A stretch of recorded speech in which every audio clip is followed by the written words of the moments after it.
Hello everyone, and welcome back to another video in the Squircle series.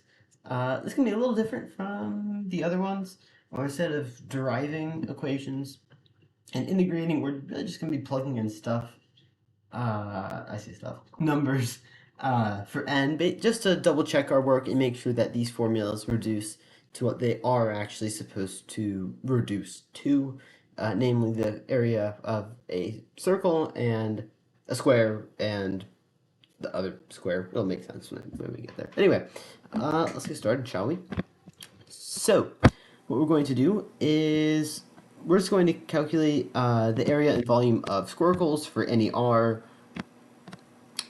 for just n equals 0, 1, 2, and take the limit as n goes to infinity. I'm actually going to save the 0 one for another video, just by virtue of that kind of involves a not so nice limit, and I don't want this video to be too long, so for the sake of brevity, we're really just going to be doing 1, 2, and the limit to infinity today. 0, again, it's going to be a 1, so, right. So, let's get started, shall we? The area for a squircle for n equals 1 is going to be 4r squared times 1 over n squared, or sorry, 1 over 1 squared. I'll actually plug in values. 1 over 1 squared. So I'm just going to write a n equals 1 equal to 1 over 1 squared divided by 2 over 1 factorial. And it's factorial as well. Sorry.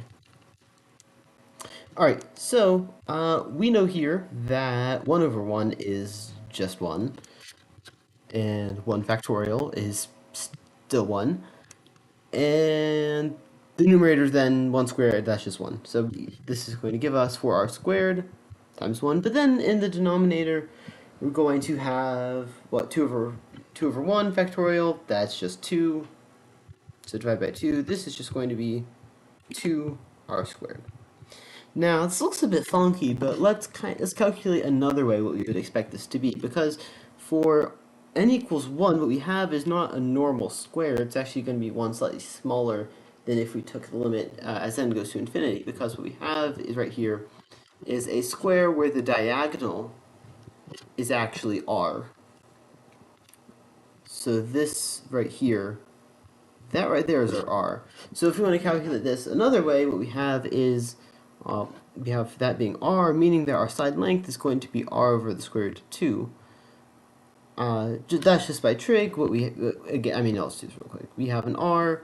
This is a 45-degree angle by virtue of this is a square, and I just trig it out, or no, this is a 45, 90 triangle, and you end up getting that the side length is this, meaning that our area is actually going to be, well, this is our side length.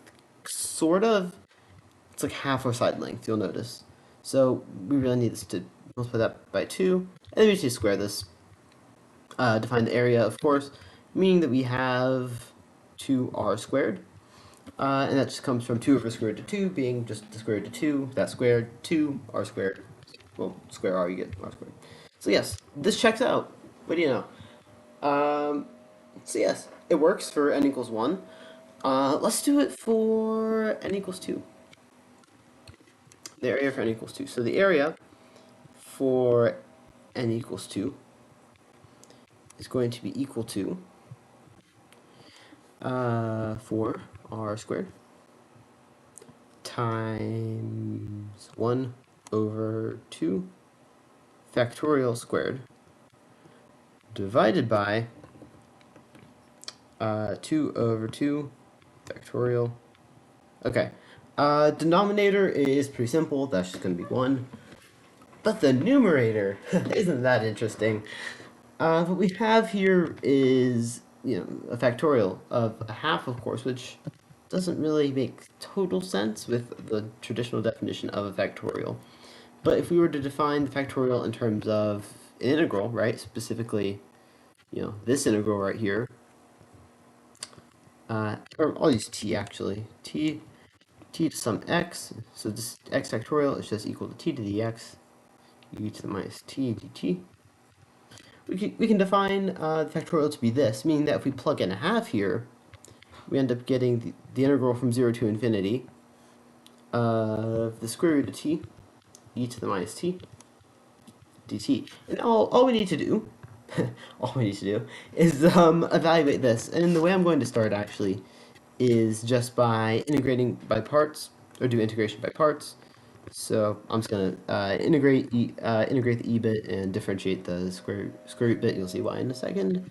So IDing it, as I like to think about it, we do square root t equals minus t, or minus 0 to infinity. That is just 0. Hopefully that's clear. And then we're going to have a plus. I'm just going to differentiate the square root of t real quick. So we're going to have the integral from 0 to infinity of 1 over 2 square root t. Yeah, 2 square root t. That's just differentiation. And then e to the minus t dt. And I'm just going to do a quick substitution real quick. Or let u equal square root of t. Or really, t equaling u squared. You'll see why I'm writing it like that in a second.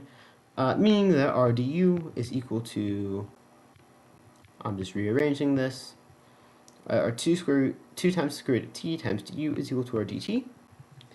Meaning that this right here is equal to the integral from 0 to infinity of e to the minus u squared du. Now you may look at this and realize, hold on, that's the Gaussian, and you're right, it is the Gaussian. I will be doing a video on the Gaussian in the future, definitely, especially when it gets to Gauss's birthday, so maybe stay tuned for that. I don't know, it's kind of funny. But for now, just kind of trust me that this is going to be the square root of pi over 2. So, we evaluated a half factorial, but what do we need to do? Well, we need to square it, right? So I'm just going to write this right here. So we know that this is equal to 4r squared times the square root of pi over 2 squared, which is just, what's pi squared to pi squared? That's just pi times r squared divided by, or times 4 divided by 4. Well we're just left with that. And for n equals 2, our equation is just what? Well, that's just the equation for a circle, right? So it makes sense. It checks out completely. It checks out that this is indeed our area. And now lastly, what we're going to do is take the limit as area as n just approaches infinity of our squircle. And what we would expect this to be actually is just a square, because again, as n goes and approaches infinity, it just becomes, well, much more and more like a square. 2 over n. Alright. And the justification for this really isn't all that insane. What I'm just going to do is, oh, I suppose I should actually write the limit out front. Lim as n goes to infinity. Apologize for messing this, but you get the point. I'm gonna just, if we just consider 1 over n factorial, so just consider this on the side. Well, what this becomes is essentially we're taking the limit as n goes to infinity of 1 over n, and like factorial like that, in a sense, you can think about it.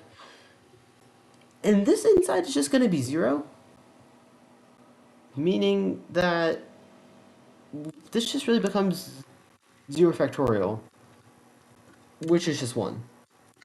A justification for this, again, if you go up here, if you plug in 0 for here, it's a pretty straightforward integral. But 0 factorial is just defined to be 1, and it doesn't really matter if we have a 1 in the numerator here, or a 2, that's just still going to go to 0. So actually what happens as n goes to infinity is just we kind of just drop the n terms. They disappear, we get 4r squared. And let's see if this makes sense real quick. I'm just going to kind of draw this out. We have this right here, and we have our little square. Meaning this is our r right here. Meaning that our side length is 2r. Meaning that our area is going to be 2r squared, which is just 4r squared. So yeah, it does check out indeed. So yes, this is really it's kind of just a straightforward explanation. Not an explanation, but at least an example that hey, this really does work. It really the Squircle formula does actually work, and yeah, it makes sense. So anyway, I hope y'all enjoyed, and in the future I might do it for this Fube as well. If y'all want me to, just comment below if you do. And yeah, next video will also probably be me deriving it in n dimensions, so we can also check our work using the formula for like I think it's called an n ball.